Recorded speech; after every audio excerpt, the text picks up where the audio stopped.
हर साल जगन्नाथ रथ यात्रा धूमधाम से निकाली जाती है, जिसमें शामिल होने देश दुनिया के कोने कोने से लोग आते हैं। इस बार भगवान जगन्नाथ की 144वीं रथ यात्रा निकाली जा रही है। ओडिशा के पुरी शहर में लाखों लोगों की भीड़ पहुंच चुकी है। यह वैष्णव मंदिर श्रीहरि के पूर्ण अवतार श्री कृष्ण को समर्पित है। पूरे साल इनकी पूजा मंदिर के गर्भगृह में होती है, लेकिन आषाढ़ माह में 3 किलोमीटर की अलौकिक रथ यात्रा के जरिए इन्हें गुंडिचा मंदिर लाया जाता है। कई लोगों के मन में अक्सर सवाल होता है कि जगन्नाथ रथ यात्रा क्यों निकाली जाती है और इसका क्या महत्व है। अगर आप भी यह जानना चाहते हैं तो बने रहिए हमारे साथ इस स्टोरी में। नमस्कार, आपका स्वागत है धार्मिक कहानियों के माध्यम से अपने धर्म के प्रचार प्रसार को समर्पित आपके अपने धार्मिक यूट्यूब चैनल पर। आज जानेंगे सनातन धर्म की एक विशेष यात्रा पर, जो जगन्नाथ पुरी में भव्य रूप से मनाई जाती है। साथ ही भारत में जगह जगह पर इस तरह की धार्मिक यात्राएं श्रद्धालुओं के लिए आस्था का विषय बनी हुई है। सनातन धर्म में जगन्नाथ यात्रा का विशेष महत्व बताया गया है। इस दौरान भगवान जगन्नाथ और उनके भाई बलराम व बहन सुभद्रा को एक ही रथ में बैठाकर यात्रा निकाली जाती है। आइए आज आपको भगवान जगन्नाथ जिस रथ में सवार होकर जाते हैं उसकी विशेषता आपको बताते हैं। हिंदू धर्म की मान्यताओं के अनुसार आषाढ़ के शुक्ल पक्ष की द्वितीय तिथि को भगवान जगन्नाथ, भाई बलभद्र और बहन सुभद्रा अपनी मौसी के घर जाते हैं। रथ यात्रा पुरी के जगन्नाथ मंदिर से 3 दिव्य रथों पर निकाली जाती है। सबसे आगे बलभद्र का रथ, उनके पीछे बहन सुभद्रा और सबसे पीछे जगन्नाथ का रथ होता है। इस साल जगन्नाथ यात्रा 20 जून से शुरू होगी और इसका समापन 1 जुलाई को होगा। भगवान जगन्नाथ अपने भाई बहन के साथ जिस रथ पर सवार होते हैं उसमें कोई कील नहीं लगाई जाती है। इसमें किसी तरह की धातु का प्रयोग नहीं किया जाता है। ये रथ नियम की लकड़ी का बना होता है और इसे बनाने के लिए लकड़ी का चयन बसंत पंचमी के दिन शुरू होता है। सारी सामग्री जुटाने के बाद रथ को बनाने का कार्य अक्षय तृतीया से शुरू होता है। यात्रा में कुल 3 रथ होते हैं, जिसमें सबसे ऊंचा रथ भगवान जगन्नाथ का होता है। इस रथ का नाम नंदी घोष होता है। इसकी ऊंचाई 45.05 फुट होती है। यह रथ पीले और लाल रंग का होता है, जबकि बलराम के रथ का नाम तालध्वज होता है, जिसकी ऊंचाई 45 फुट होती है। यह रथ लाल और हरे रंग का होता है।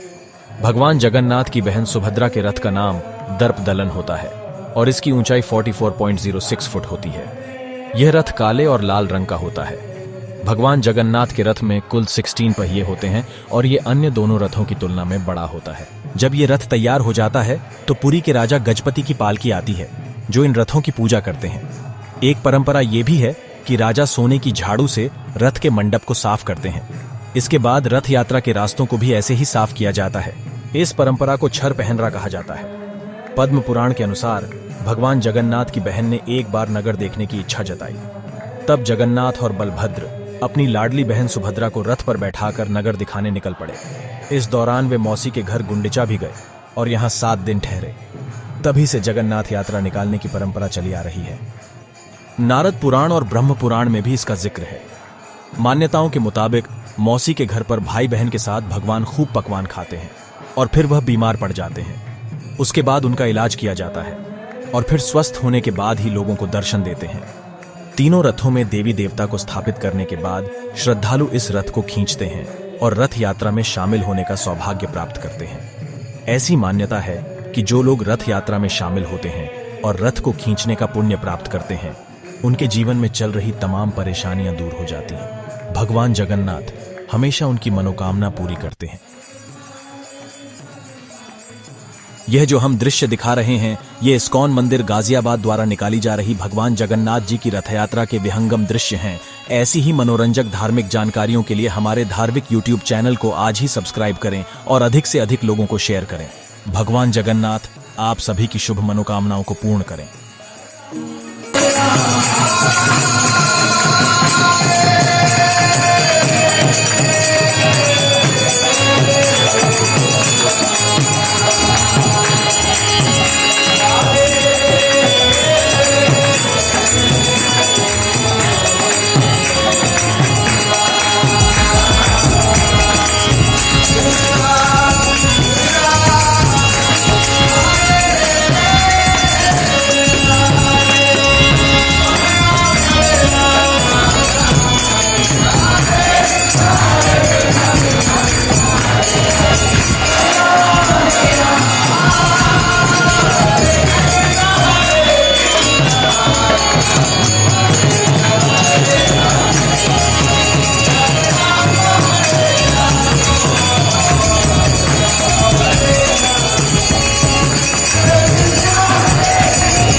बलदेवा सुभद्रा जय सुदर्शना।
Krishna